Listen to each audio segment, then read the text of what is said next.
I want you to listen to me very, very carefully, because we are all in grave danger. A dire warning for every man, woman, and child, not just in the U.S., but worldwide. I have studied the 20th century, and I've studied tyrannies that came before it. And the exact pattern followed in Nazi Germany, Soviet Russia, Communist China, the list goes on and on. The exact pattern that was followed in those nations is now being established here. Do you think in Nazi Germany, in the first 6-7 years of the Nazis, that it was in the news that oppressive bad things were happening or that people were disappearing? No. Do you think from the time that Lenin was in power and decades later Joseph Stalin, do you think it was in the Russian news that the government was being oppressive and sending people to gulags and taking their children for minor offenses? No. The state-controlled and state-run media was promoting it as a good thing. Now, we've talked a lot about how millions of veterans are getting letters saying you have to turn your firearms in. No judge, no jury, no psychological evaluation, no nothing, turn your guns in.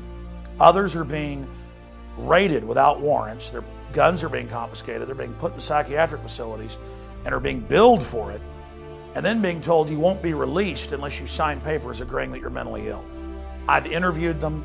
You've seen it in your local news. It is a purge that's happening. The hospital, my primary care physician called to have a wellness check placed on me, and the local police perform a wellness check. Well, the local police came up, and there was nothing wrong with me. I had no, there was no anxiety. I wasn't combative. I basically, but I wasn't with anybody, so I had no witnesses, and they didn't have a warrant, and they, through intimidation, forcefully commandeered my vehicle and entered my home, searched and seized my weapons, and then, carted me away in an ambulance to psychiatric evaluation, which I was held for 72 hours. And Homeland Security says veterans, returning veterans, are the #1 terror threat, when statistically they have one of the lowest crime rates. This is a group being demonized.